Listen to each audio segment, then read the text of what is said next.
It is live streamed at boston.gov/citycouncil-TV, and it broadcasts on Xfinity Channel 8, RCN Channel 82, and FiOS Channel 964. We will take public testimony at the end of this hearing, and so if you wish to testify, please email ccc.ps@boston.gov. We ask that when you do testify that you state your name and your affiliation and limit your comments to no more than 2 minutes to ensure that everyone who wants to testify has an opportunity to do so. Today's hearing is on docket 0307. It is for a hearing regarding the implementation of the Boston Police Reform Task Force's recommendations in the State Police Reform Bill. I first want to thank my co-sponsors, Councilors Mejia and Arroyo, for the continued partnership on these issues.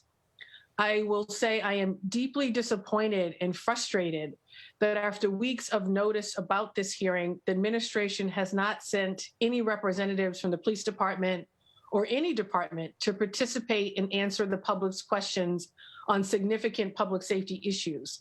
Yesterday, late in the day, very late in the day, we were informed by the administration that they would not have anyone present to testify during today's hearing. They sent a letter, which of course I will share with all colleagues as well as the public. The letter provides some general updates regarding implementation of the state's police reform bill and the police reform task force's recommendation. But they did not, and the letter does not, provide any specifics regarding a timeline of implementation, and of course does not provide anyone the opportunity to ask specific questions about these reforms. And sadly, there was no specific information in the letter on whether or not there are investigations into officers or potential officers who participated in the Capitol insurrection, no updates on any investigation, and of course, there was no information in the letter regarding the troubling body camera footage that was released from May 31st, 2020, which of course would also have been topics of discussion for this hearing. As demonstrated by the thousands of Bostonians who marched, who advocated, who emailed us, who called us over the last year, and the questions I, along with I know my colleagues, get every single day, including meetings I had just last night, our residents are counting on us to, of course, act with urgency and intention to transform our policing system so that that system is more transparent, more diverse, more just, and more accountable. Just a few months ago, we all celebrated the passage of historic legislation to create an Office of Police Accountability and Transparency, along with the Civilian Review Board and Internal Affairs Oversight Panel.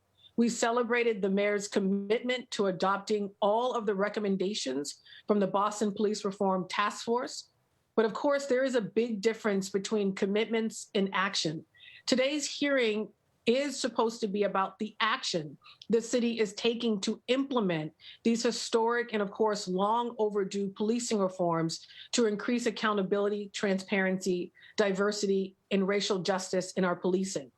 These last and latest police reforms should be an opportunity for the city to do things differently, since we know that the city has not effectively delivered on its commitments to police reform in the past, including, of course, an executive order from 2017 that was designed to strengthen the co-op board, but had little impact to improve civilian oversight and accountability. And despite, of course, years of working to implement police body cameras, we still know that the department has not developed a very consistent policy or, frankly, taking action with respect to addressing any misconduct from footage with respect to those body cameras. I refuse to accept that because we don't currently have a permanent police commissioner and a mayor that is transitioning out any day now, that no one from the administration or any department is capable of coming to a hearing to answer some of these questions. And of course, I refuse to accept that Bostonians have to wait for answers and accountability about if a Boston police officer participated in that violent white supremacist attack on our national capital, and whether or not, of course, this officer or officers are still patrolling the streets. Until we implement these reforms and have a true system of public accountability and transparency, the department will continue to struggle to properly serve, but most importantly, to continue to build trust in certain communities and to create, I think, an internal culture that encourages officers to root out wrongdoing. If BPD were here today, I would, of course, have asked them to confirm whether or not there was an investigation into an officer's participation in the January 6th attack on the Capitol, the status of that investigation, and if any disciplinary action has been taken. These are also questions residents wanted answers to and continue to want answers to. So these questions, of course, I will have to probably most likely file an official 17F to get answers to these questions. But in the meantime, I do want to express my gratitude to the advocates and the organizers who are here today from various organizations who continue, of course, to be on the front lines when it comes to these conversations of police reform. I also want to thank our unions and affinity groups who are also here today on this Zoom to continue to be a part of the conversations related to policing reform. And so before I go to panelists, I do want to give my colleagues an opportunity to say a word or two, and starting with my co-sponsors. I'll start with Councilor Mejia, and then I'll go to Councilor Arroyo. Councilor Mejia.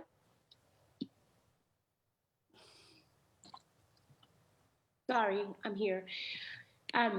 Thank you for all of that. So you kind of pretty much summed it up. I'm just really excited to dive into this hearing. I am, like you, share the frustration around the fact that the administration is not here. This is really disappointing, as we know. This is something that, like as you mentioned, has been in the books for a while, and it just goes to show the lack of regard for the community and the process, if you will. For me, I find ourselves time and again in the same space, and we have created this for public servants to hold themselves accountable to the law, but they refuse to show up. Right? The people who are getting tired of coming to the table and being stood up by the administration, I just think that we need to do business differently. It shows a lack of care for our constituents. And we need answers to critical questions, which is what the purpose of holding this space is all about. I am incredibly excited to also uplift young people's voices in regards to the Civilian Review Board. It's an issue that we have fought for, and I'm really excited to have youth representing in this space. And we need answers to accountability. I know the whole idea that we don't know whether or not one of our police officers participated in the DC situation, and I'm just curious as to where we'll end up from here. So thank you, Councilor Campbell and Councilor Arroyo, for your continued partnership in this matter. Thank you, Councilor Mejia. Councilor Arroyo. Thank you, Madam Chair, and I believe you've essentially summarized most of my talking points, things that I would address. I would say to the administration, because I know they are listening, that this has been a troubling trend for this administration, where when we are talking about something that requires accountability to either implementation of a plan or accountability for the poor implementation of a plan, that there's nobody present to ask questions to or to ask how they're doing that work. And what I would just let the public know is that their lack of presence here does not shield them from accountability, does not mean we will not get these answers, does not mean that these things will not be implemented correctly, but it's certainly troubling and not a show of good faith when we are trying to implement reforms that were frankly done, I think, in a very civil way, and where there was a lot of communication and transparency and conversation to get to these reforms, when we can't have those who are participating and implementing them present. And so I look forward to moving from the conversations and the questions that I did have for this administration into the conversations that I have with community and questions I have for community as to the ways that they would like to make sure that this does get implemented and what they're looking for and what they're seeing on the ground. And so I appreciate you, Madam Chair, for hearing this, and I look forward to hearing from community. Thank you. Thank you, Councilor Arroyo. What I'm going to do now is actually bring up the folks who are going to participate in the panels. And then at that time, I will go to council colleagues who, of course, can ask questions and say anything in an opening remark. I just want to be respectful of time, particularly for certain panelists who may not be able to stay for very long. And so first, Ron and Carrie, if we could invite up, I put that in quotes, Yvonne from LCR, let me see, Carrie Mays, as well as Jeff, who I think are in the attendees room. Actually, you might as well bring in everyone. David, Larry is already in here. And I know someone from ACLU will join, I think Rasan Hall, but he's not here at the moment. So we'll just keep bringing other folks in. And if I'm missing anyone, some other folks may join at some other point in time. And so what I will do is I am going to allow just some quick openings from folks from the community to say a few words, anything you would like to share. And what I will then do is allow council colleagues to go around, express anything or ask any questions as well. And so first, for this first, it's not like there is a lot of us, so you know what? I think I will just put everyone together. I will first go in this order. I will start with Yvonne from LCR, and then I will go to Jeff, obviously from the National Lawyers Guild. I will then go to Carrie Mays. Thank you, Carrie, for being here.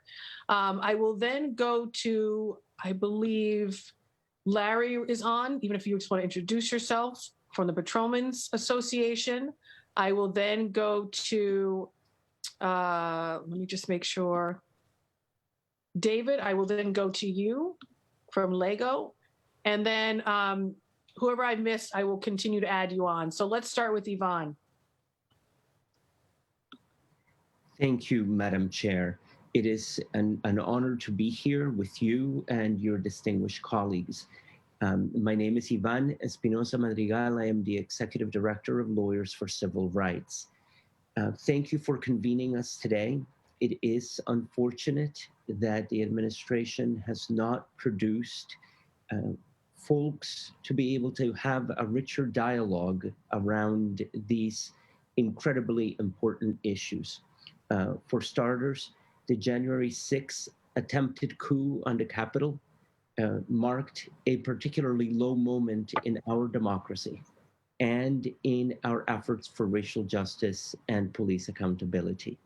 It is critical that we ascertain the extent to which law enforcement officials and officers from the city of Boston were involved in the January 6th attempted coup at the Capitol and hold them accountable, because those actions are not representative of our community and our values. I also want to stress that the conversation that we would have had today with law enforcement is critical. Critical not just to protect Bostonians, but critical also to maintain the integrity, trust, and confidence of the police department. These things do not separate, they're actually together. And the more that we can both applaud police for their incredibly great work, but also hold them accountable when there are issues. That's what this is about. It's about making sure that we can do that and do it in a place that comes from constructive criticism and for empowerment of all of our communities.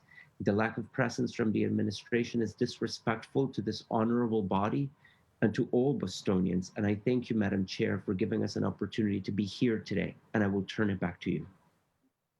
Thank you, Yvonne. I will now go to Jeff. And I just want to acknowledge we've been joined by Councillor Bach, Councillor Wu, and Councillor Flaherty. And if we could let Councillor Flaherty in, that would be wonderful.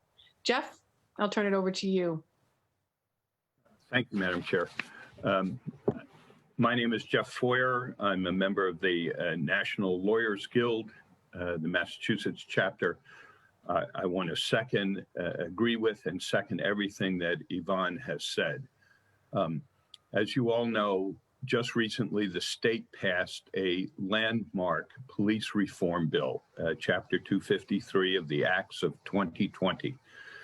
This is a necessary first step in a fundamental rethinking and reorganization of how policing is done in this country and in our state. And it is necessary in order to address the systemic issues of bias and excessive use of force that have been visited upon communities of color by police over many decades, both in this city and in this state and in this country. Many sections of the new law address the issues of race and bias, which have arisen and been documented under current police practices. But how much progress is going to be made in implementing these new statutory requirements that address these incredibly serious issues is going to be measured by how much buy-in there is from the police, rather than having it forced upon them by lawsuits and by pressure from the outside. So it is very disturbing that the police have chosen not to participate in the hearing today. The new law, the new state law, addresses things that are absolutely necessary, again, as a first step, including the use of force when it is authorized, the use of chokeholds, the use of deadly force, and one of the most important aspects is the duty of other police officers to intervene when they see excessive force being used. If the police are not even going to participate in a public hearing about this law, it is difficult to believe that they are going to implement the duty to intervene when they see a police officer breaking the law, engaging in excessive force, and not respecting the legal constraints that are placed upon them. I would hope that in the future that will change. If necessary, it will be forced upon them either by political pressure or by legal action. Thank you. Thank you, Jeff. I'm going to go to Kerry, and then after Kerry, I will go to David from LEGO, and then Larry from the Patrolmen's Association. So I will say, obviously, there is some representation of police officers in union leadership that is that had always planned on attending to be a part of these important conversations. So I do want to acknowledge that. Kerry, I will go to you next. Thank you. Good afternoon. Thank you for giving me the opportunity to speak to docket number 0307 on reforming the criminal justice system and police accountability initiative. My name is Carrie Mays, and for the past 5 years, I've been a youth activist in the city of Boston. Many know me from the social justice community work I've done, where I've organized Black Lives Matter protests, spoke at national institutions across the country, addressing racism, system inequalities, and youth civic engagement. I mean, I can go on about the work that I do and how much I love my community. But one thing I do not love is the abusive domestic relationship I'm in with America as a Black woman, specifically in Boston too. Our criminal justice system here is beyond flawed, institutionally rigged, and plagued by crooked cops. So it is no surprise that police brutality does exist here in Boston. It is no surprise that hyper-policing occurs in predominantly Black and brown neighborhoods like Dorchester, Mattapan, Roxbury, and Hyde Park. And most of all, it is no surprise that the Boston police actually made national headlines with that viral video of them showcasing mob mentality behavior, where they inappropriately antagonized, abused, and made fun of pepper spraying innocent protesters at the George Floyd protest downtown. When we say that racism is a state of emergency, police brutality, code of misconduct, and violating a civilian's right should belong under that category. It goes hand in hand, and there is no ignoring it. However, while many were surprised and disgusted by that mob mentality video, which took place downtown, I was not. Because that video of how those cops treated those protesters is just a glimpse of what Black and brown youth like me face in the hood every day. From being slammed on the concrete because you fit the description, to randomly being asked questions while your information is being collected without your consent. Discriminatory racism is an ongoing phenomenon and never-ending story for youth like me who are constantly chilling outside with our friends and bound to run into the feds. Now, I can tell you about our criminal justice system. I am the oldest daughter of 2 formerly incarcerated parents. Both my mother and father have gone to jail. As a child, I saw my mother be wrongly accused and criminalized by law enforcement. They manhandled my pregnant mother and put handcuffs on her right in my face. Fast forwarding to my teenage years, I also saw my father wrongly accused and locked up for a crime he did not do. They took him away from me in my face while I was screaming, begging, and choking on tears. Yet I still had to go to school the next day like nothing happened. I can tell you how psychologically sick our criminal justice system is, because in both instances, I was never offered trauma support services or resources. And most times, we as Black kids who go through that don't. We never do. So we remain the silent victims to white supremacy's violence accompanied by the police. It took me until I got older to understand that what I went through was violence. In December of 2018, I had a traumatic experience with the Boston police that changed my view on them and shattered my trust with them forever. I had never seen a gun before, let alone seen one pointed at my face. Do you know what it feels like to look death in the eye, with the Grim Reaper staring at your soul? On the day before my 18th birthday, 5 officers pulled the gun out on me, my mom, and grandmother in our own driveway. They held us at gunpoint out of quote unquote mistaken identity. 3 generations of Black women looking down the barrel of a gun, completely skipping all the proper police protocols. They never even asked for our names, no ID to step out the car or even search the car. Just guns automatically aimed at our faces. Just a hands up, and we said, don't shoot. We were pulling into the driveway from my godmother's funeral when they ambushed us, and I thought it was about to turn into another one, but instead my funeral. With their fingers trembling on the trigger, all I could see was hallucinations of blood splattered everywhere and visions of a triple murder homicide covered up by the police. I thought to myself, if I was to die right now, nobody would know my story. If he blows that bullet through my grandmother's brain right now, the world may never know about it. And if they take the woman who gave me birth, life would not be worth living. After they realized they got the wrong people, they slowly put the guns down and left. That night was a violation of my rights. Not just my rights, but also my mother and my grandmother's rights. They failed to follow protocol and trespassed our property. I thought they were going to kill us. I thought I wasn't going to make it to 18. However, I feel as if the worst part of it all is that those same officers are still out there patrolling our communities with no accountability. I came close to being a Breonna Taylor, a Sandra Bland in Boston. That is unacceptable. As a city, we must do better and include youth like me in the conversation because, as Ayanna Presley said, the people closest to the pain should be closest to the power. Once again, my name is Carrie Mays, and I approve this message. If there are any questions, I will be glad to answer. Thank you.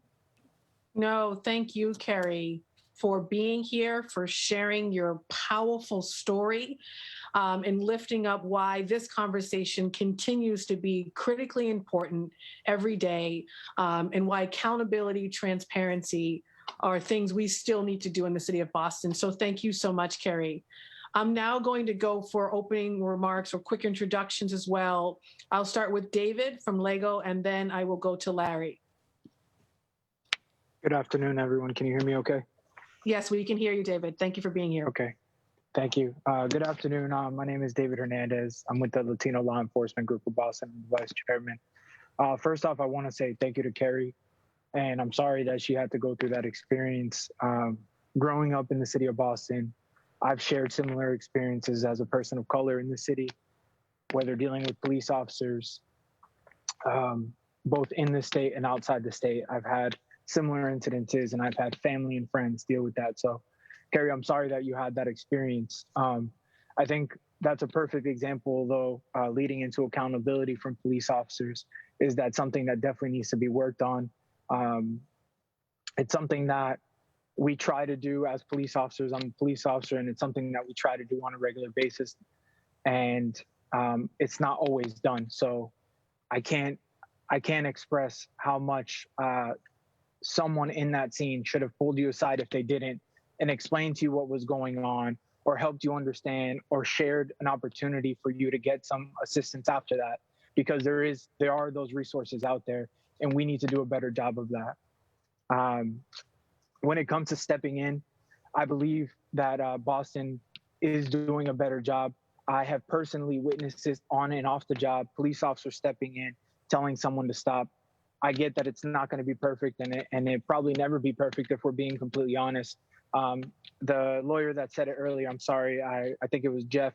He said that it would be forced upon, and that's maybe the case that will happen down the road. I just want to say that I think part of our role as an organization, Jago Boston, we formed in 2017 in order to address these issues of diversity and inclusion inside the city of Boston. And we have really started to push towards that. This isn't a new conversation for us as an organization.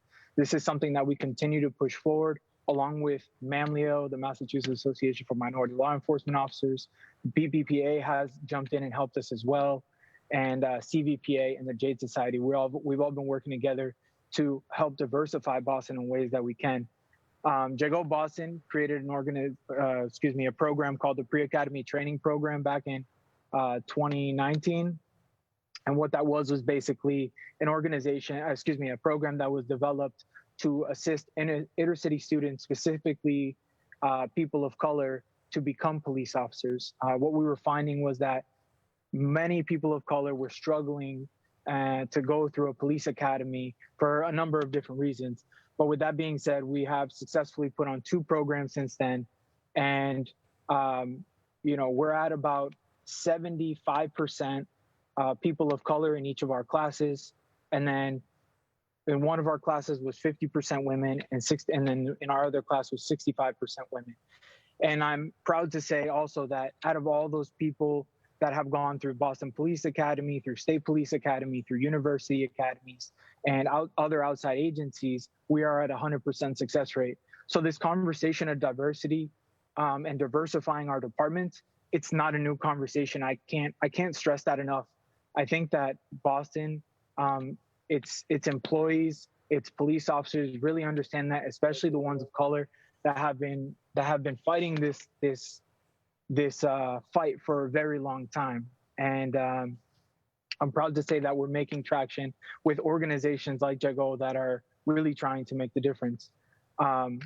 Lastly, I just want to say that I think it's not only the responsibility of the police officers and accountability of police officers.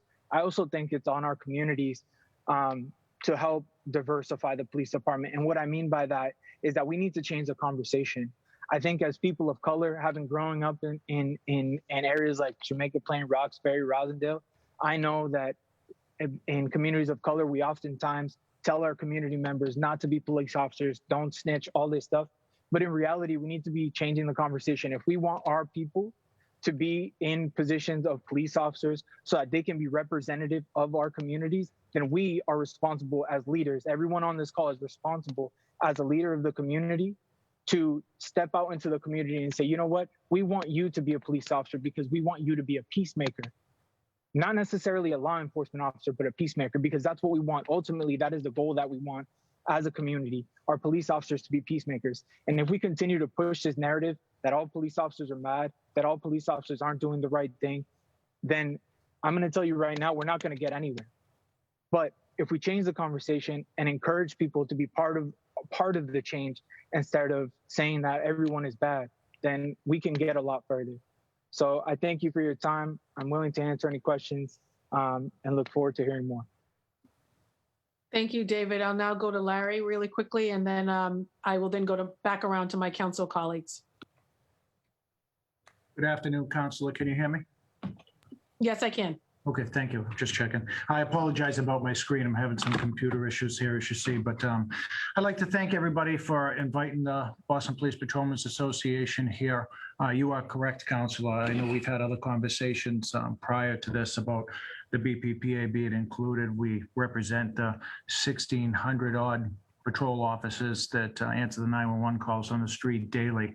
And without a doubt, I believe that we should have been involved at the beginning. And every invitation that you extend, I'll do my best to have a seat at the table and a voice and try to clear up issues that people are experiencing out in the city of Boston.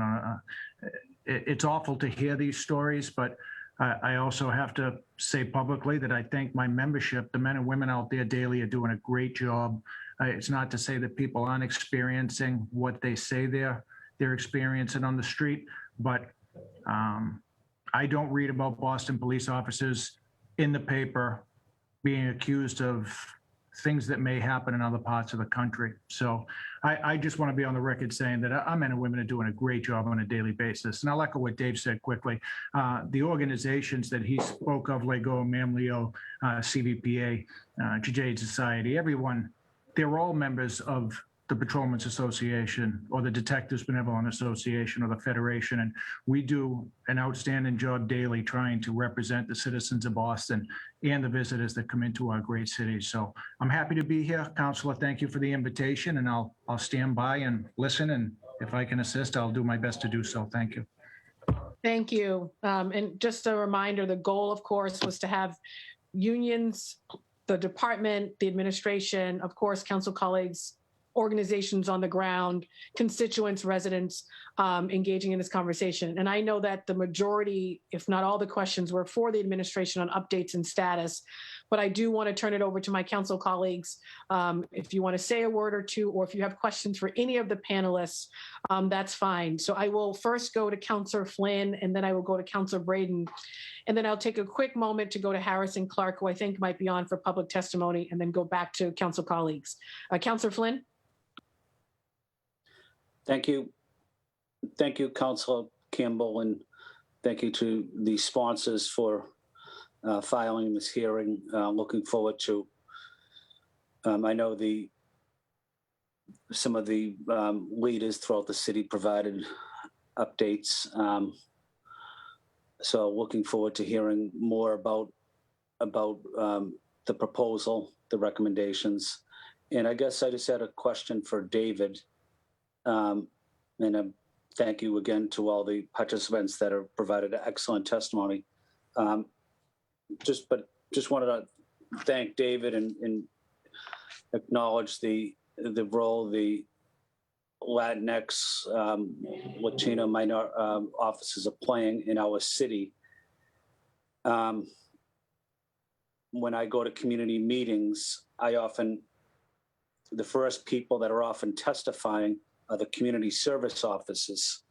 I think that's a critical part of community policing, but I think it's also an important part of listening to residents and giving them an update on what is happening in our city.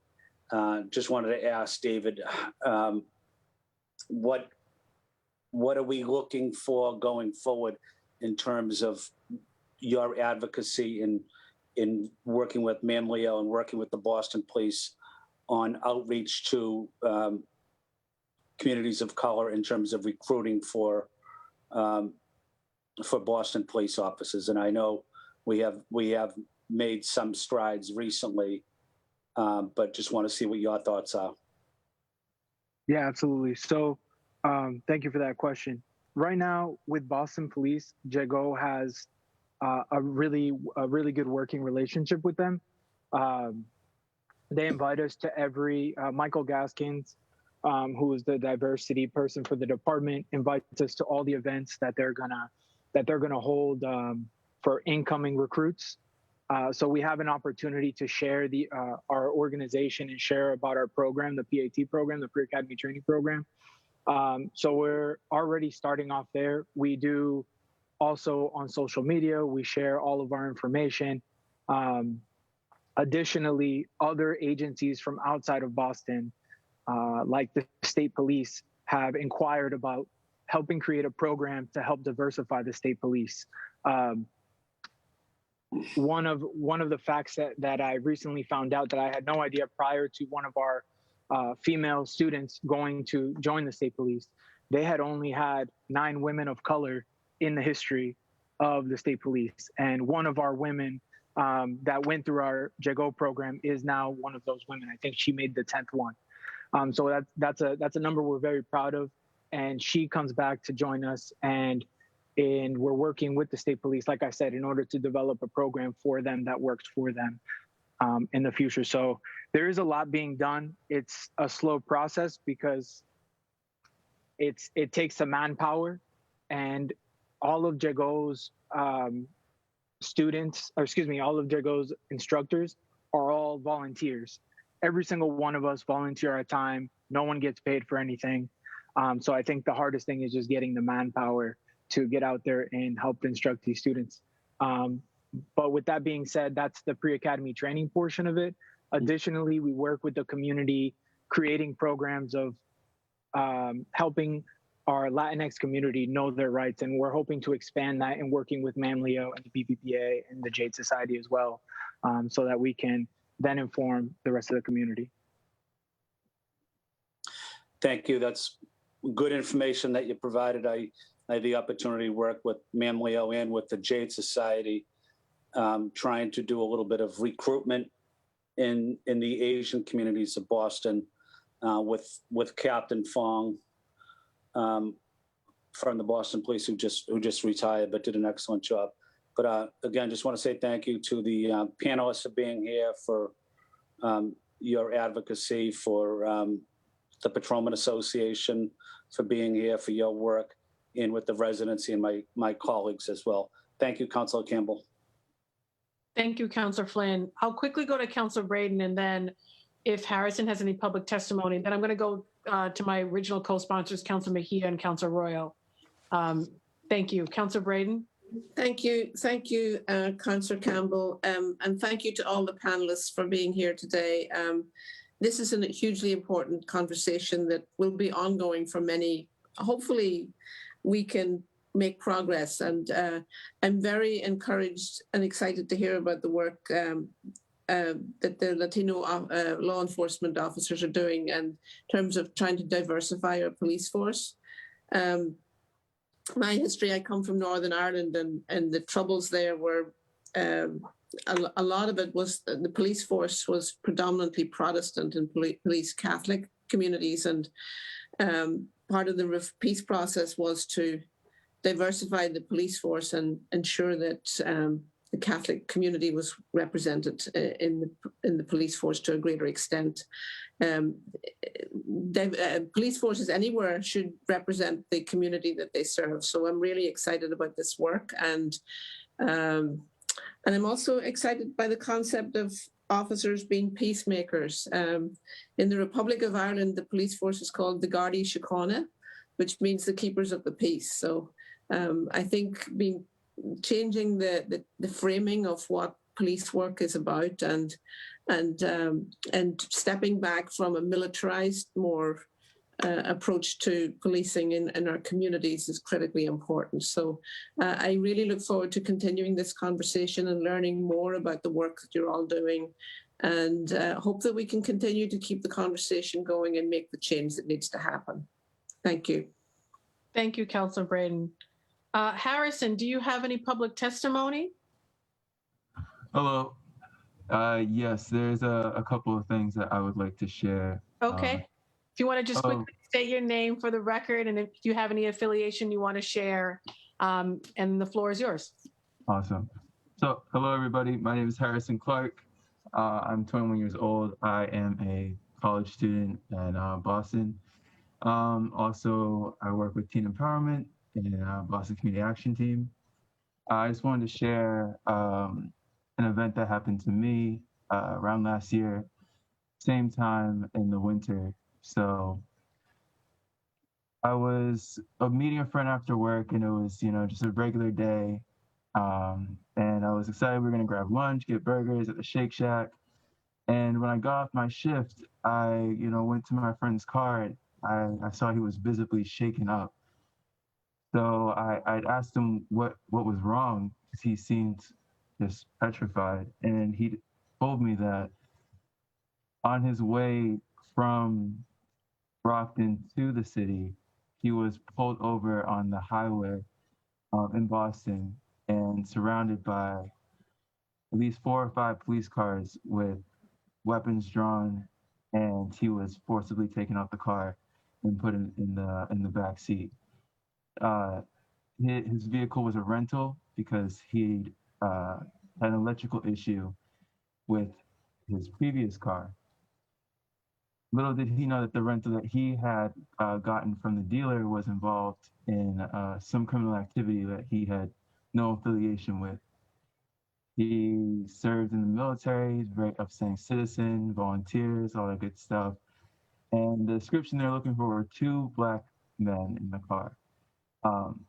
I At first I was baffled by that would even happen to him, but also terrified that if I'd also been in the car with him, it would even more affirm their assumptions that we were the guilty party. And there was never a stop to confirm identity, to check with the rental company if the car had been loaned out to someone else, had been returned. And so you see these sort of things happening all the time where things that you don't even have control over, you're demonized for and wrongfully detained. And no one should have to worry about getting just a rental car and thinking, oh, well, they think that, anything that happened with the previous owner will be just tied to me because the color of my skin or the neighborhood I live in. And even though some cities might have worse policing problems, the fact that we have problems is enough that they should be putting in more work to really drive home that there are still really awful issues that need to be addressed. And people are working very hard to keep things the way that they are. And we have to work even harder to make sure that things get better and change. I'm not sure what else I can add other than I wish that I would just see more done from the administration. I always see that people acknowledge problems, but I want to see implementation of real policies. This is the real world. These have real consequences for people. Every other day there's a publication, Systemic Racism in America, Police Brutality in America. Where is the policy? Where is the effective, meaningful change for these people's lives? People have gone generations of not knowing peace, not knowing.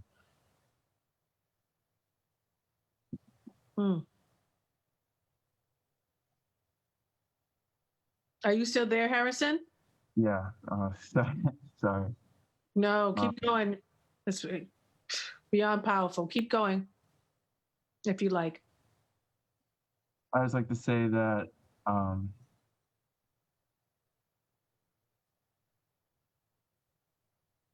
we just need to do better as a collective. And I would love to switch the focus from acknowledging the problem, because how many times do you acknowledge a problem? We know it's there. We need to do the work and get it done. Thank you. No, thank you. And I really appreciate that you would take time to attend, to share, right? We want to create the space and to share such powerful testimony about you and your friend. I look forward to continue to stay in touch with you, but really appreciate you lifting up everything you said today and demanding that this city do better. And like you said, we don't need any more examples of why. So thank you so much, Harrison, and we'll stay in touch with you. I'm now going to go to Councilor Mejia, and then after Councilor Mejia, I'll go to Councilor Arroyo.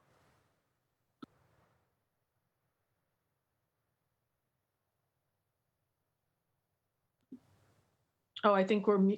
Of course, There you go. it would not be a public hearing unless somebody can't be heard. So I just want to first thank the advocates that have spoken, as well as members of various unions and groups. I'm really encouraged by David's remarks in terms of like a pathway to creating diversity, and it's just, it does feel like we keep having the same conversation. And I think you're dead on in terms of like changing the conversation, right? But the reality is that we're still having this conversation as it relates to people feeling safe and secure, and as well as the accountability factor. So I just think that while we change the conversation, we can't forget why we're even here today. So I really do look forward to working alongside you all on that and what that's going to look like. So you can count on me as a partner in that journey. In the meantime, I do want to just uplift, and I hope that Carrie's still with us. We're so excited that we were able to call on her and ask her to testify and to utilize her voice.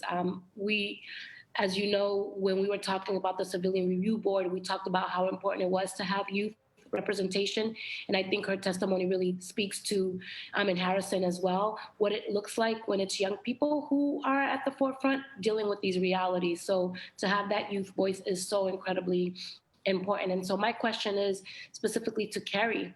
If she could talk a little bit about why it's important to have a youth member on this board, but to provide them a stipend instead of asking them to be a volunteer. So can you talk a little bit about that, Carrie, in terms of why it would be important for the youth position to be paid for instead of a volunteer? Can you talk a little bit about what that impact would look like for young people, please? Yes, thank you so much for the question. I think that's a good question. And I also appreciate the fact that you are considering compensating us for our work, because a lot of times Black and Brown people, we're doing this essential work, but we're never compensated for it, or our work is not valued, which is what I also like about teen empowerment, because I also work with Harrison. We both work together through teen empowerment. And what makes teen empowerment different from a lot of organizations is that they pay us. They value our work. And why do we end up paying white constituents for doing things that we ask Black people to do for free? And that happens a lot. So, and the reason why it's important to have a youth representative on the board is so many youth grow up believing in this misconception that violence only looks like gang violence, right? When in reality, gang violence and the gang unit act the same and have the same psychological impacts on your mental health and how you view the world as a Black person or as a young person. I saw this quote from my favorite show called The Boondocks, where one of the main characters said a question, and it made me think. And Riley, which is the young Black boy in the show, responds to the police and says, "What did I see?" Well, that brings up an interesting philosophical question. Is it okay to snitch to the police on the police? That just made me think. Those are questions most youth have, because just like how the snitching concept is very well embedded into street culture, it is very well embedded in the blue wall of silence too.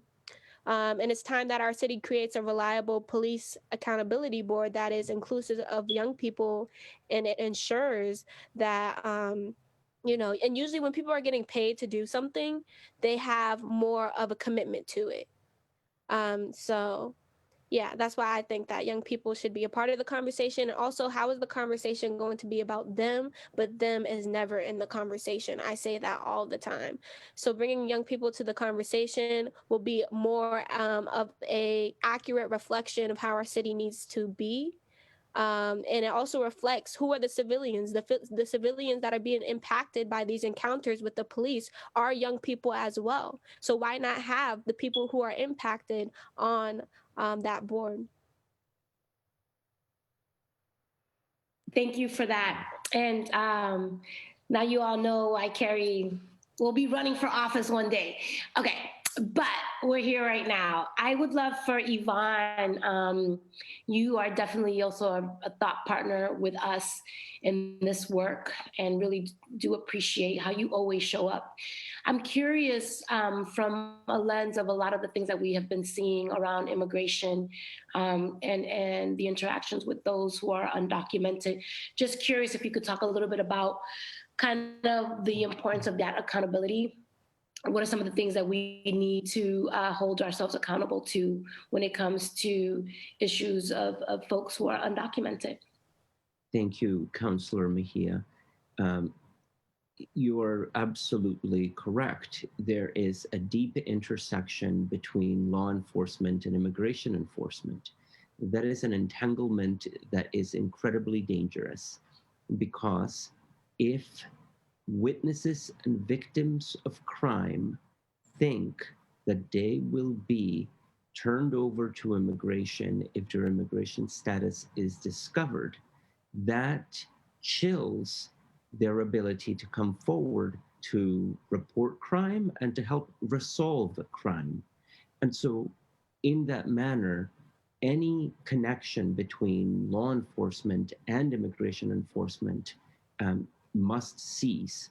It is really critical that we stand by our values as a sanctuary city to make sure that immigrants are never asked about their immigration status and that information is not shared with ICE so that police officers can continue to serve with trust and confidence in the community and without raising the specter of deportation as they are encountering victims and witnesses of crimes. And so one of the biggest problems that we have seen here in Boston with respect to this particular issue is the deportation of students from East Boston High School in connection with school incidents. These are incidents, many of which do not involve violence or drugs or weapons, but which once there's a report about, those reports can be passed on from school resource officers to law enforcement at BPD, and from BPD to fusion centers like the BRIC, intelligence centers like the BRIC, where federal agencies like ICE have access to those records. So even though it's not a law enforcement official turning over a record directly, they're not handing a record directly to a deportation officer, the bottom line is that the effect is very similar because the information is being shared in places where it's collected and accessible by federal authorities, including immigration. And so it's really important for us to be thinking about not just the intended consequences, but the unintended consequences of how we patrol the community, and particularly in light of the voices of youth today, how we patrol students on campuses, in school properties, so that we can make sure that we are not contributing to the school to prison pipeline, or by extension, to the school to prison to deportation pipeline. And so the issues you're raising about the overlap with immigration enforcement is a particularly sensitive and vital one, and one that at Lawyers for Civil Rights, we continue to work with our community partners to make sure that we are providing concrete and viable suggestions for the disentanglement of these agencies. And I want to thank your office in particular, Counselor, for leading a reassessment of the Trust Act so that we can have the strongest and most protective policy available for all Bostonians. Thank you for the question. Thank you. Thank you for that. Councillor Campbell, do I have time for one more question, or is that I can just pump my brakes if I need to? It's all good. No, I think one more question, and then I'm going to go to Councillor Arroyo, and then I'll go to Councillor Bach and Councillor Flaherty. Okay, great. Thank you for the indulgence. No, thank you. I have a question for Jeff. And this is in regards to the insurrection. Is that how did you pronounce it? That happened in DC. And so we're still unknown whether or not we've had offers, if there is a rumor that there might be some Boston police officers that participated in such. And I'm just curious from a legal perspective, because if they were to do this on their own time, but they are Boston City employees, I'm just curious what legally, can you just talk a little bit for our audience, particularly those who may not understand what is at stake for these folks if they did participate in this activity, so that people can understand to the extent of the law and the understanding from a workforce development what people can and cannot do. Because I know we're calling for folks to, if they did participate, that they should be terminated from their work. So I'm just curious if you could help our audience, because we have a lot of people who are tuning in, so they can understand what that means and what would that look like for if found not in contempt of court, but if found that they were participating in such a thing, like what would that look like? Can you help our audience understand that? please. Sure. So if a police officer or any municipal employee, but police officers being held to a higher standard, participated in criminal acts and beyond their free expression of their First Amendment rights, that is attending a rally or, a speech or something like that. But if they participated in the insurrection that occurred in Washington, D.C., trespassing, destroying property, attempting to injure other police officers, attempting to interfere with Congress and so forth, they can face consequences up to and including termination from their job. And the new state police reform bill, in fact, directly addresses this, laying out that police officers are to be held to a higher standard, and that they can lose their certification as police officers, should lose, not can, but should lose certification as police officers, and should be not only disciplined, but terminated when they engage in the types of criminal activity that occurred in Washington, D.C. We obviously at this point don't have answers as to whether or not there were Boston police officers participating, and if there were Boston police officers or other police officers from Massachusetts participating down there, whether they broke the law, whether they were engaged in the types of criminal activity that we all witnessed on there. But the police officers in Massachusetts and elsewhere are held to a standard of conduct that is above and beyond that which private citizens are held to, because, among other things, private citizens are not enforcing the law.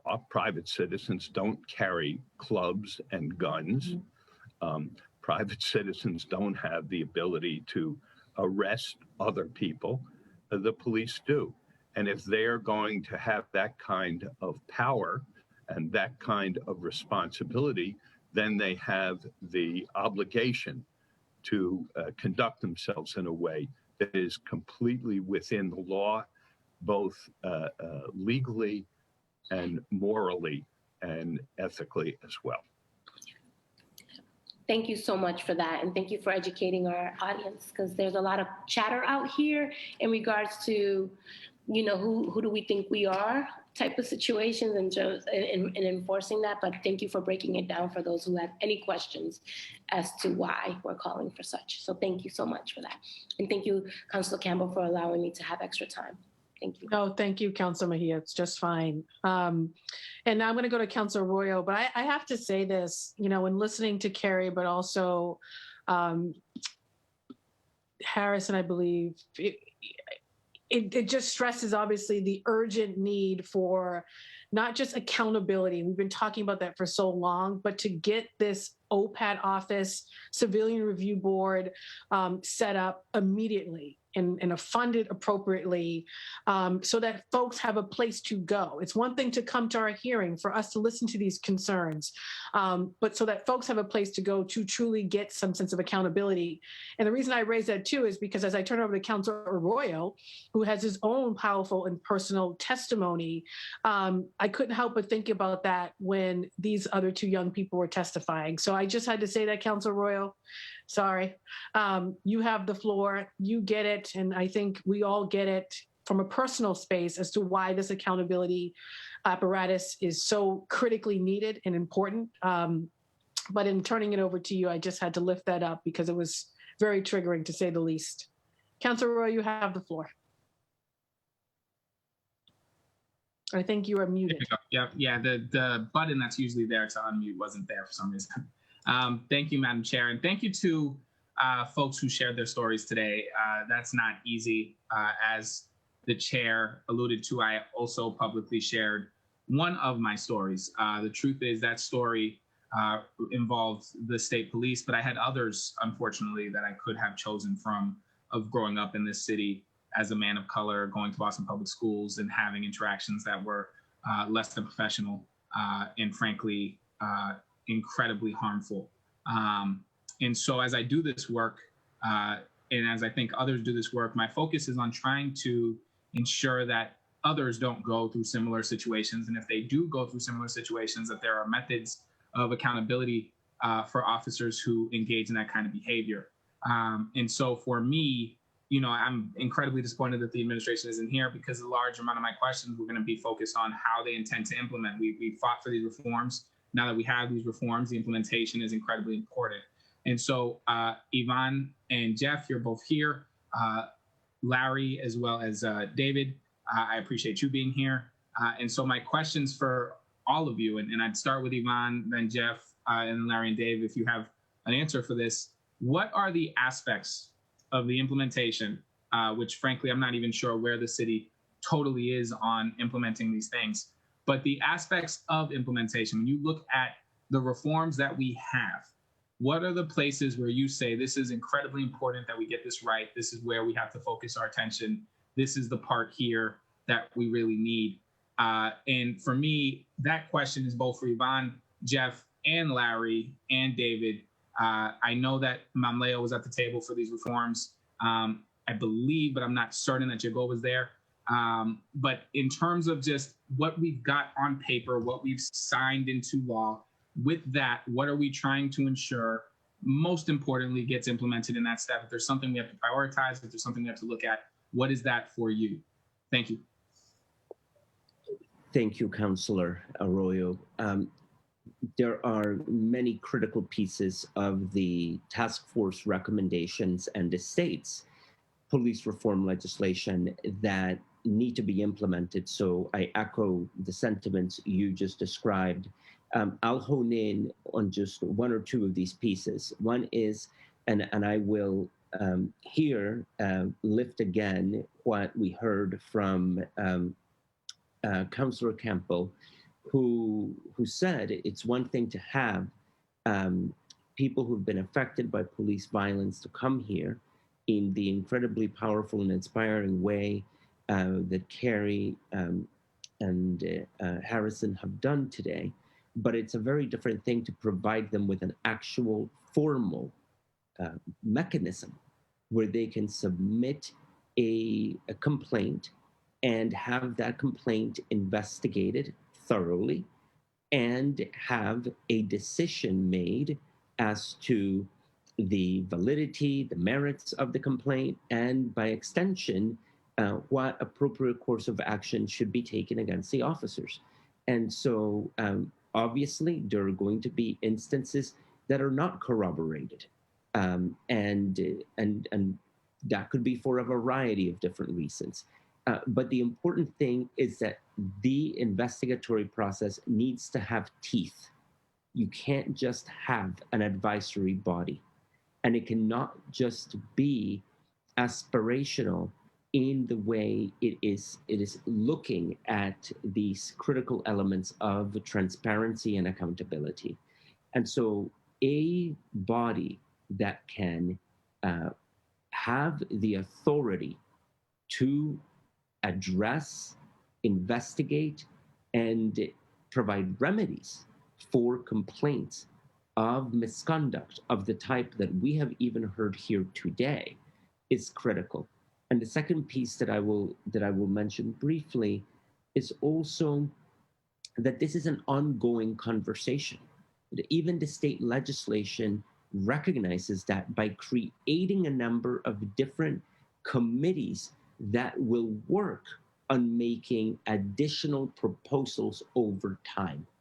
And so for us, we can't assume that there is one silver bullet to the conversation of police accountability.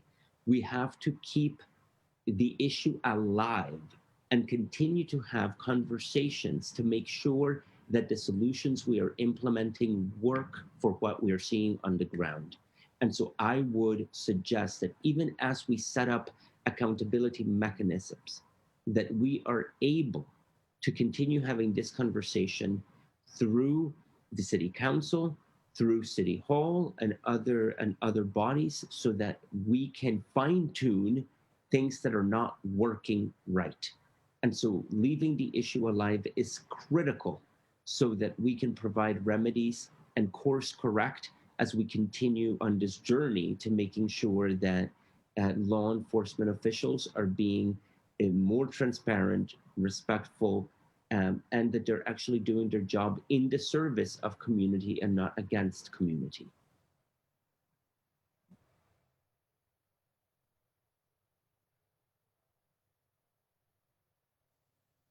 Jeff, do you want to respond? Yeah, so there are a number of things. What Yvonne said is incredibly important. But in general, what has to happen is that we have to change the whole orientation of policing and the whole culture that has grown up in our police forces, so that the way that the police interact with people is completely different.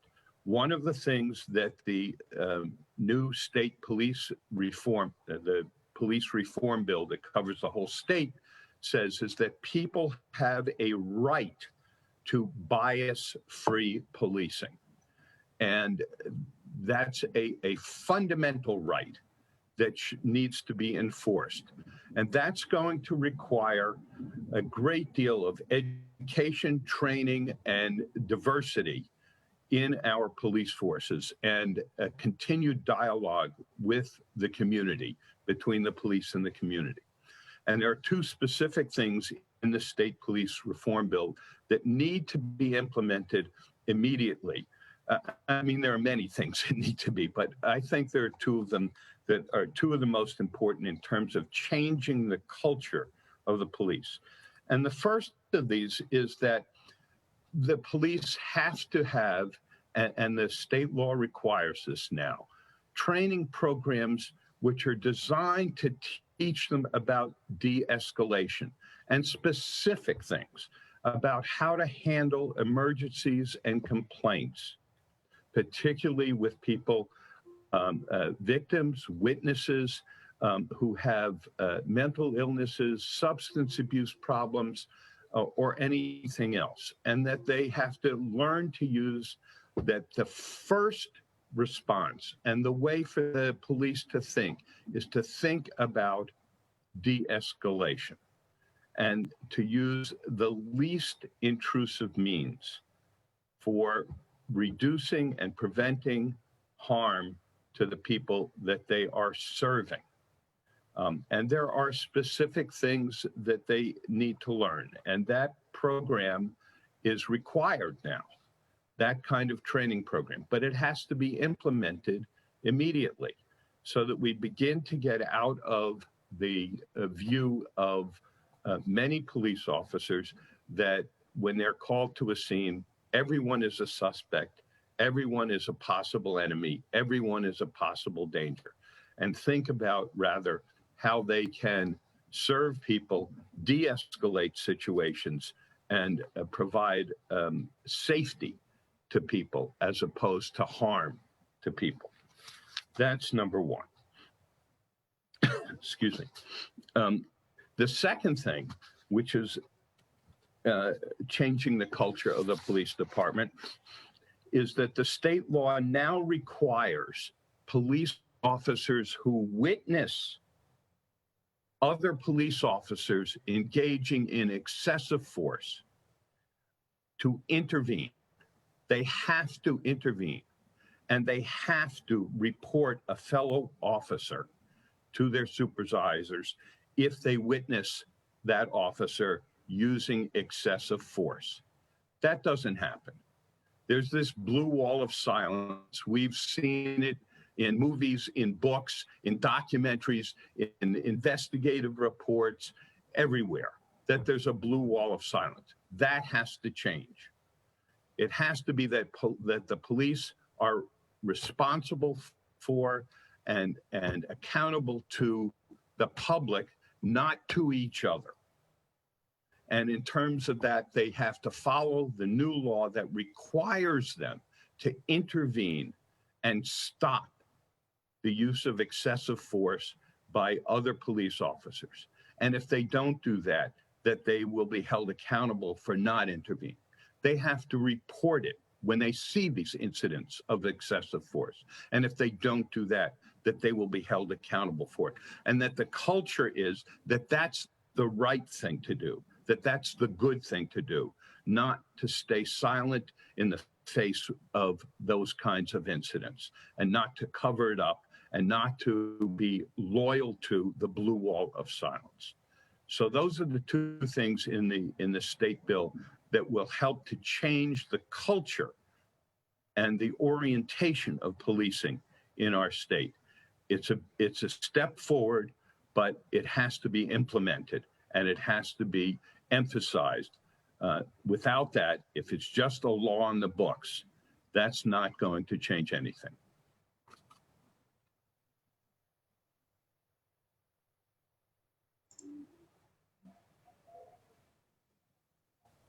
David, Larry, or Carrie, do you Yeah. add? David, do you want to add I'll- something? Yeah, I'll step in.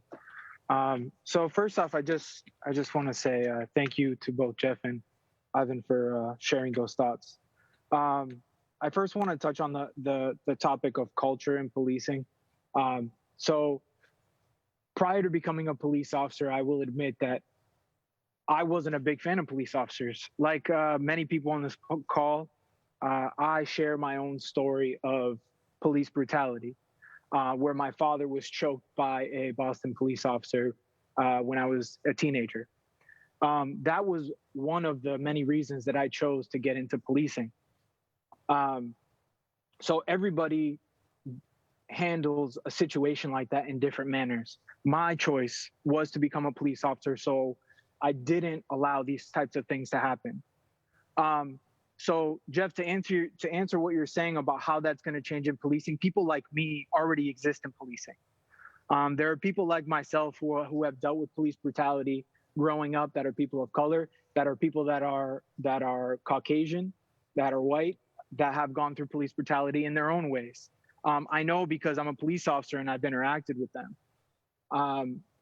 I know because that there are probably like yourself, a white man who has seen injustice in the Black community, Black and brown communities, and have chosen to do policing to stop those things from happening.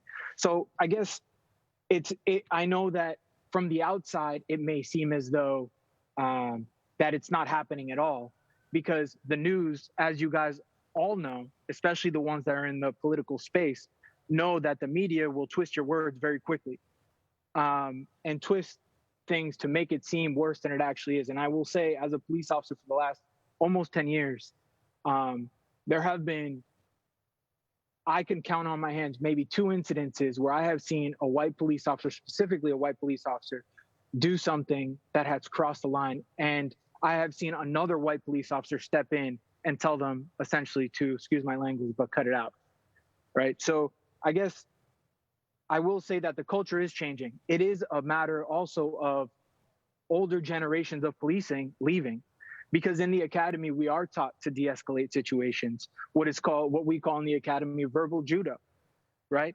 De-escalating situations and talking to people so that we don't have to, result to a use of force situation. Putting hands on anybody at any point is the very last thing that we ever want to do. The majority of the people that I work with, the majority of the people that I speak to, both in the city and outside the city, don't like putting their hands on anyone. That is not something that most police officers want to do. I cannot speak for all, because obviously that exists. I'm not going to sit here and pretend like it doesn't exist, but I think that the culture is changing. I think another thing that needs to be addressed in regards to culture is or something that the community, I think, needs to understand too, when police officers are showing up more than one to a scene, oftentimes we get the feedback from the community that's, oh, well, why are there so many of you here? It's so that there can be accountability, for one, right? So there's not one person by himself that can sit there and say, oh, well, this is how the story went down. No, now we have multiple police officers. And not only that, we have now multiple cameras that are on scene that's going to prevent any type of those actions from happening. So I guess those things are changing. I think that's something that we have to discuss. And as for the blue wall of silence, does it exist? I think to some extent it does absolutely still exist. I think if we're talking about Massachusetts specifically, I think we see it less and less. Does it exist? Yes. Again, it does exist. But I think when you have police officers who have personally been affected by police brutality in their life, they're not going to stay silent. I don't stay silent. And other police officers don't stay silent. So again, I think it is changing. And lastly, to just touch on the Civilian Review Board, I actually agree with the Civilian Review Board, but I think that it's something that really needs to be looked at thoroughly. I think, Jeff, you nailed it when you said that police officers need to be truly unbiased. That is the proper way to police, is to be truly unbiased. To that same respect, anybody that is on the Civilian Review Board should be truly unbiased. So they have to, whoever is chosen for the Civilian Review Board has to go through a training so that they can be unbiased, because you can't have a person who has been affected by police brutality without having going through their own training so that they can be unbiased against police officers, to have a truly just system for everyone. Again, I do agree with the Civilian Review Board, but I think that, Jeff, you nailed it on the head when you said that people need to be unbiased, and that includes our community as well. Thank you. Thank you. Larry, do you want to add anything? Sure, Councilor. Thank you for the opportunity to speak as well. I'll try and take it from the top after listening to all the individuals prior. All aspects of the state bill, which is now a law, are important. How it's implemented and what takes place is what remains to be seen.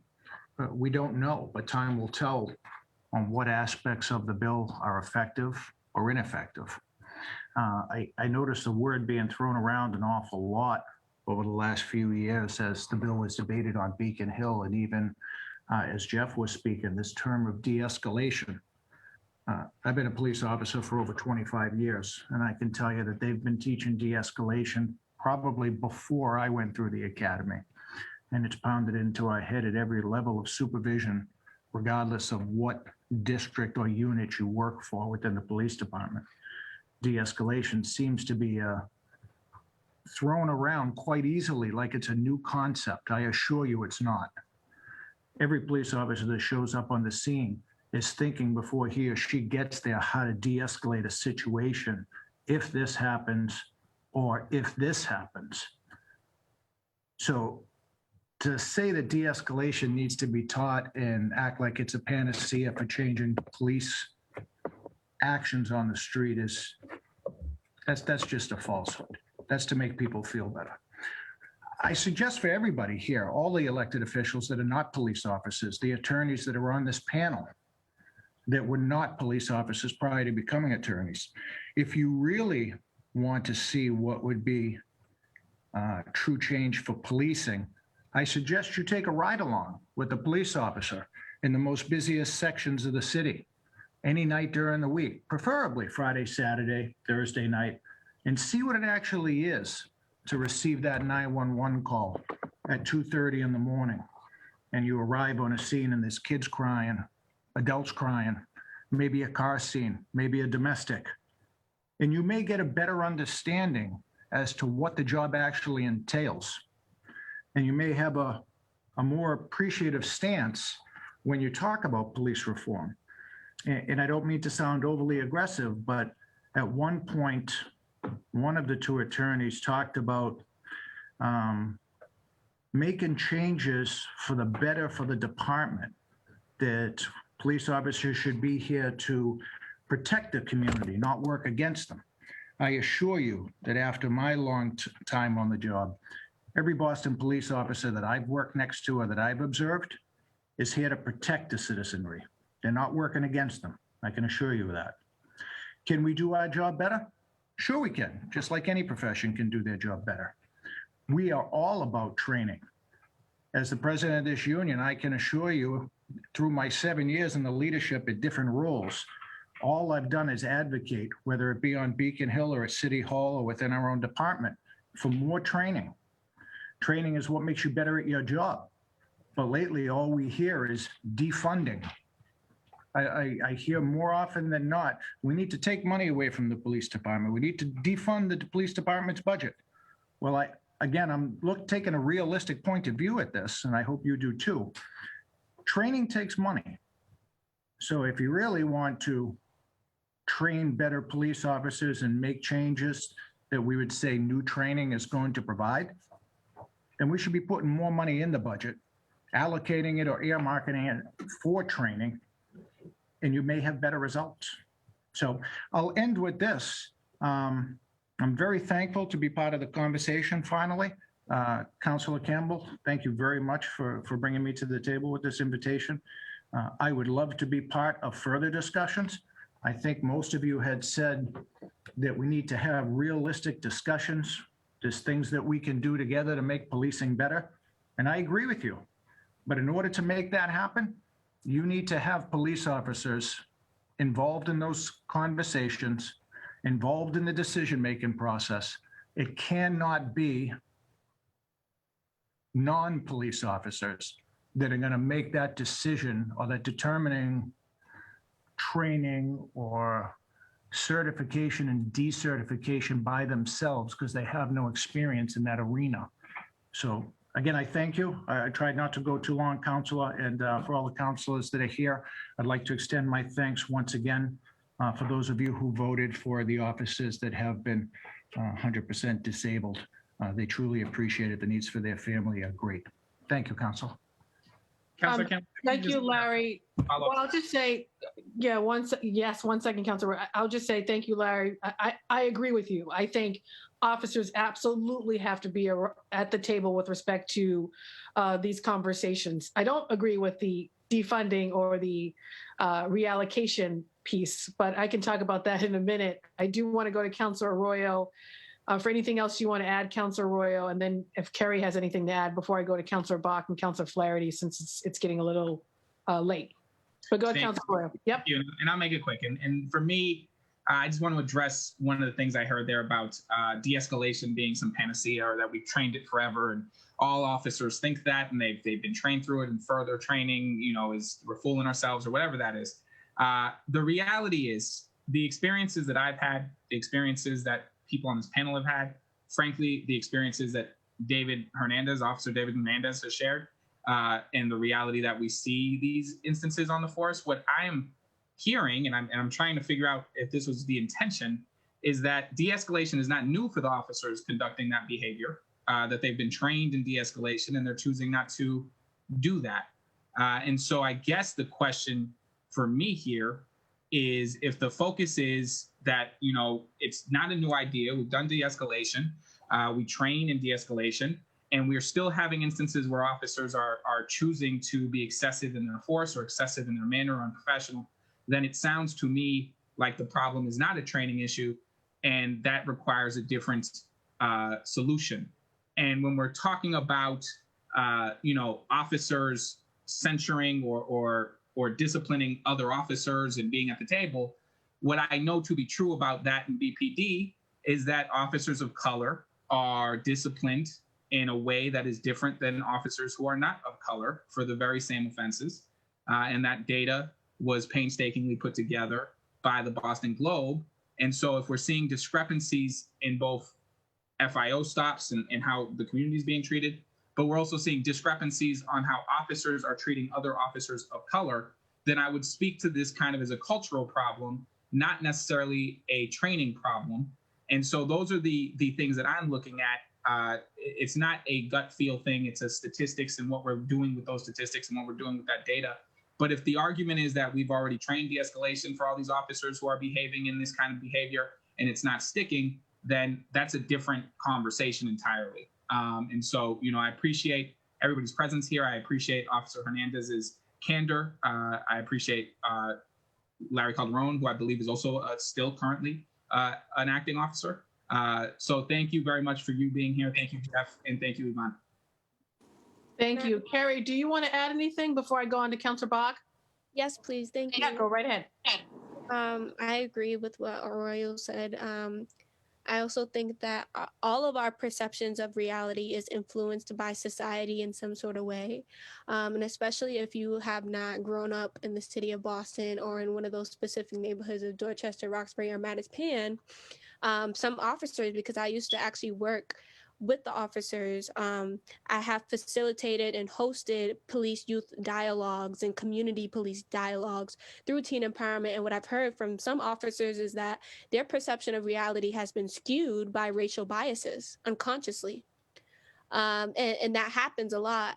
And so, I've been thinking about what does the implementation of racial bias trainings look like in the police force, if there is any.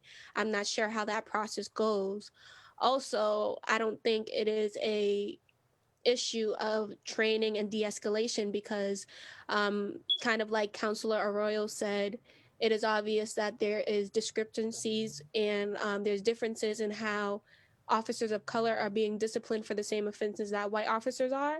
And also when it comes to protests or when it comes to quote unquote riots, because the mob mentality that we've seen with the peaceful protesters at the George Floyd protest downtown is not the same amount of treatment that, whenever there's a Boston Red Sox riot or whenever the Patriots lose and there's a riot downtown or there's a riot in the South End. And the people who are rioting are predominantly white and they are handled with a different type of care.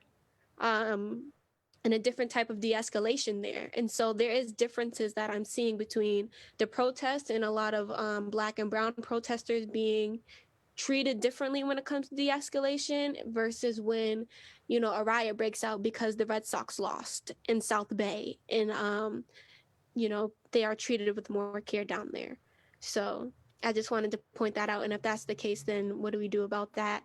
And I think that, we should be leading by statistics, data, and we should be informative driven when it comes to this instead of what we see and what we see on the shift, because, what you may see on your shift does not mean that every officer is operating in the same way that you do. Thank you so much, Carrie. And I wholeheartedly agree with you. And this is why it's important to have various perspectives at the table. Before, Councilor Bach, thank you so much for being here. Before I quickly do go to you, though, and because we've been talking about this quite a bit in our hearings with respect to the budget and the numbers and the overtime, I do want to push back on something Larry said, and this is just going to have to be a point of disagreement, that I don't think the department needs more resources. I think there are adequate resources. I think it's how do we look at the inefficiencies in the department, including that overtime budget that is almost $70 million, and redirect some of those resources to all the other things we need to do to respond to incidents of violence. Where we might agree is police alone cannot solve the incidents of violence in the city of Boston.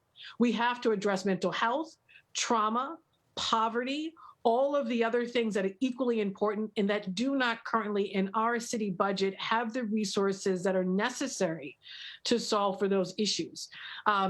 And so this redirecting or reallocation conversation is critically important. And so I just wanted to name that. And I absolutely agree. De-escalation training alone is not sufficient. It must be coupled with what Carrie was also saying, which is racial equity training to weed out that bias, not just in our police department, but frankly, every department in the city of Boston, and ensuring that this department in particular is more diverse and reflective of the community and the experiences that folks have had, including what, of course, David shared as an officer and growing up in the city of Boston. And that cultural shift, which is another piece, is going to take much more work in leadership, of course, at the top, in order for that to happen too. So I just wanted to name that because I think it's critically important as we talk about what does defunding mean, what does reallocation mean, and why that also is important to this conversation too. Councilor Bach, I will go to you. Thank you so much for your patience. Thank you so much, Madam Chair. And honestly, my only question I think for today, because I know we're tight on time, is a follow-up to what you just said so eloquently. I think that, obviously the council codified these various offices and the Civilian Review Board in partnership with the mayor at the end of last year. But one of the things that was, as I read it in the police task force report, was an explicit hope that these things would be implemented without it representing a further increase in resources in our police budget. And I think we have to recognize, as we've all discussed on the council, it's 10% of the city budget.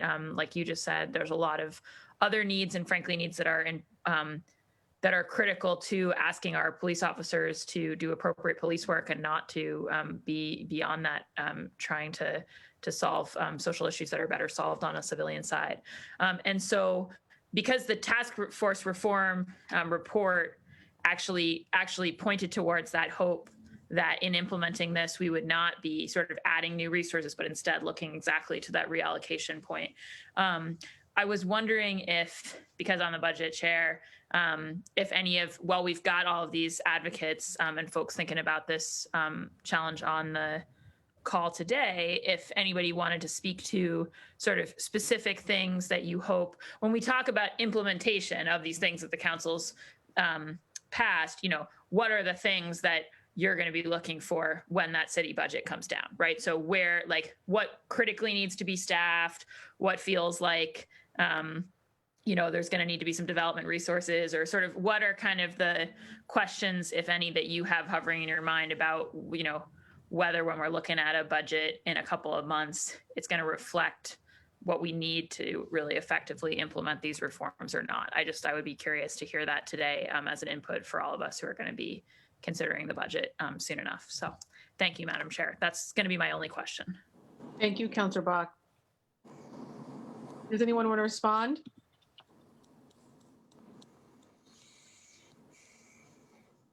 Yvonne, you want to? Okay, I see you. Yes, thank you, Councillor Bach. Thank you, Madam Chair. I just want to draw your attention to a budget analysis that my organization recently publicly released that assesses 10 years worth of budgets from BPD. In connection with this assessment, we found that Boston's budget for the police department is actually an outlier when compared to other major cities, including New York, Chicago, Seattle, Detroit, and Atlanta. In those cities, the budget has not grown as exponentially as it has grown in Boston, and our per capita expenditure on police officers is also higher than the per capita expenditures in some of these other cities.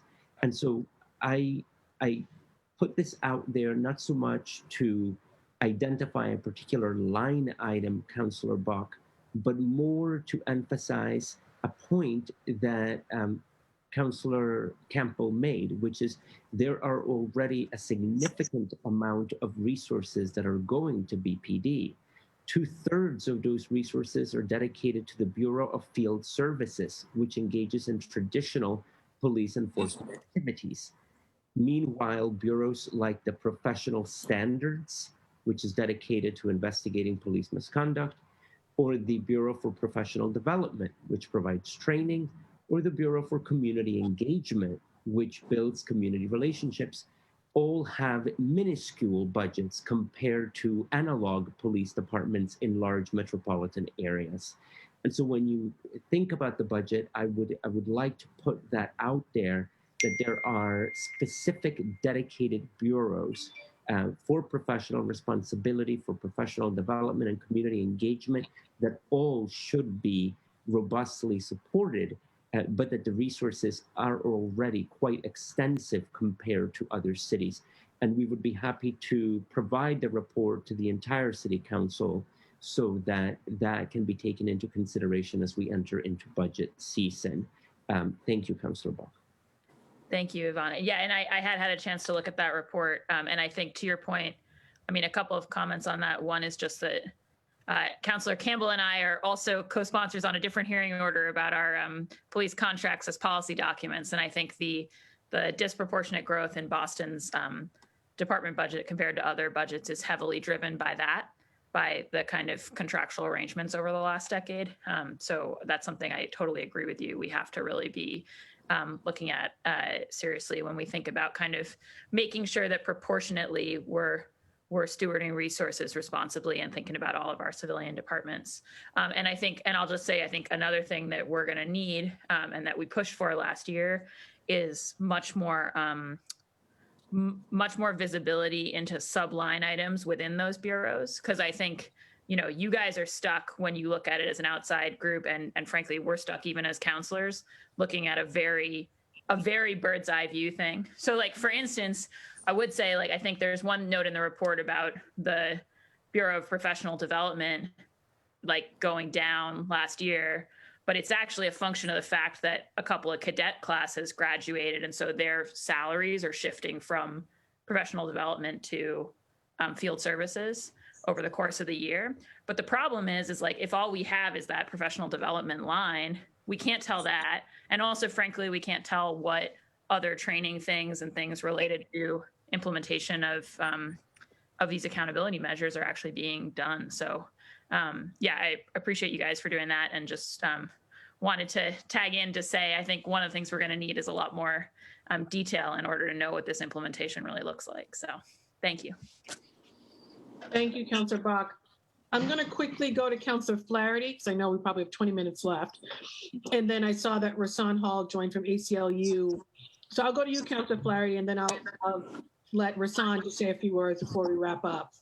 Very good. Thank you, Madam Chair, for hosting, of course, and to the sponsors, the lead sponsors, as well as to the panelists that are here today who provided comment and testimony about their personal experiences. I am grateful for the great work that our Boston Police Department does each and every day on behalf of our community and in service of our city.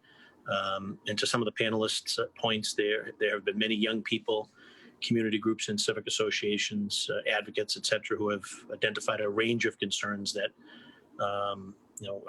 as well as a range of initiatives and programs and activities that they would like to see more from our department. And I think that the recommendations outlined by the Boston Police Reform Task Force speak to a lot of the concerns that we've heard and also provide a framework for how we can address some of those issues moving forward. I think we also need to focus on how we can lift up the initiatives, the programs, and the activities that people want to see more of from our department, and also lift up our department and identify and make sure that we're letting them know we appreciate the good work that they do in an effort to help bridge the gap between community and the department, so that we can continue to move forward as neighbors and as a city together. So I appreciate everyone's added value here today and the diversity perspective. Also note that since the body cameras have been implemented and expanded, complaints are down. We've seen that across the city, which is a good and healthy sign for our city.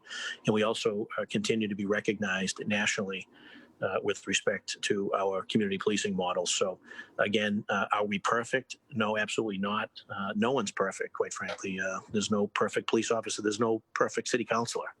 And so we can always do better. We can always learn from one another. And I think this is one of those examples where if we're lifting up the concerns and the initiatives, and we're also lifting up and recognizing the great work of our department, bridge that gap and get back to, what makes Boston the great city that it is, I think we'll be fine here. And obviously the task force recommendations and implementations is a key part of that. So I appreciate everyone's attention to detail, and I appreciate Madam Chair hosting, as well as the lead sponsors and the participants today, and appreciate the perspective of Larry and also David Hernandez and his perspective as well. So and the guest and the guest speakers that we've had on in the testimony we've heard. Thank you, Madam Chair. Thank you, Councillor Flaherty, and Councillor Hall. Rasan, I will go to you for some testimony before we begin to wrap up. And of course, we will have another hearing to get updates on the status of things, and hope that someone from the administration comes. So, Rasan, I will turn it over to you. Thank you for being here. I know you had some other conflicts. Thank you. Yeah, no, thank you for the invitation, Councillor Campbell. And satisfied with my current job, so I will politely decline the title of counselor. I really just want to take an opportunity to say that the task force recommendations, the creation of the OPAT are an important opportunity to really transform the way that policing happens in the city of Boston. I still think that the city needs to really reckon with the growing demand for alternatives to policing, whether that be through, kind of programs like the Best Team, expanding that, increasing that, making sure that moving it further away from being involved with policing, looking at, more counselors in schools as opposed to SROs or cops in schools, for as much as there are positive relationships and there are things that they have been responding to that have been helpful. I think there is a lot to be said for greater investment in the underlying needs that our young people and the residents of Boston are dealing with. And those demands aren't going to go anywhere. They're going to continue to be made more and more stringently from those who are doing the advocacy. That said, what has been created through this task force has some good opportunities for harm reduction. I would just strongly encourage the council to continue to operate in this oversight capacity, meaning looking for checking in on the implementation, ensuring that the information, the data that is being recorded, the internal regulations of the OPAT, that there is as much transparency as possible to this entity, so that we just don't have so that the bureaucracy of the department within the city doesn't metastasize, and we have created an entity that advocates have to fight even harder to either reform or dismantle. So I appreciate that you're holding this hearing to look at the implementation of the task force recommendations. I, again, just encourage to demand more transparency and demand that more data and information be made available, whether it's the regulations or the policies and practices, as well as the internal reporting and analytics on misconduct. The recently passed police reform bill creates a post commission. I would say, because I've been speaking to people in different municipalities across the Commonwealth, that the post commission is the floor. It sets the bare minimum of what is required for police conduct and training. That in no way prevents a municipality from going further and holding its officers to a higher standard, or training them on information over and above what the post requires. And so I also encourage you all to continue to push the department to exceed what those expectations are, or exceed what the floor is, but also make sure that the department is in compliance with the requirements of the post commission, that incidents of officer discipline be regularly reported to the post commission. We shouldn't just have to rely on civilian complaints to the post commission, that the OPAT should be regularly compiling this data and shipping it off to the post commission as consistently as possible. So look forward to continuing to be engaged in this conversation. I'm thankful for the work that has happened up to this point, and trust that there will always be an open door for advocates and activists and abolitionists. Thank you so much, Rasan. Really appreciate you, and thank you for being here. I know how busy you are. I'm now going to go to, actually, I think Councilor Mejia, do you have any final words before I wrap up? Oh, no, I'm just here loving all of this. And thank you. I was doing all power to the people movement. I know. I wasn't sure that you could see all of that extracurricular activity that was going on in my Zoom situation. I didn't realize. I could, and I'll just say, although, of course, we were all disappointed, frustrated that the administration wasn't here, really grateful to those who did show up, the advocates, the activists, our young people, of course, union representatives as well, and of course, all of my council colleagues for this important conversation. And it will continue. We will continue to hold more hearings on implementation, on ways in which to get the department not to do the floor, but to go above and beyond that, and to do it in a transparent way. I will say the stories from the young people in particular, Carrie and Harrison, were devastating and triggering in many ways, because I know that many of us have similar stories. And I think it underscores the urgent need for OPAT to be implemented, fully resourced, along with, of course, the Civilian Review Board, and to create a system that residents can, one, trust to hold police accountable and ensure that there's equitable access to justice. This hearing was about transparency and police accountability.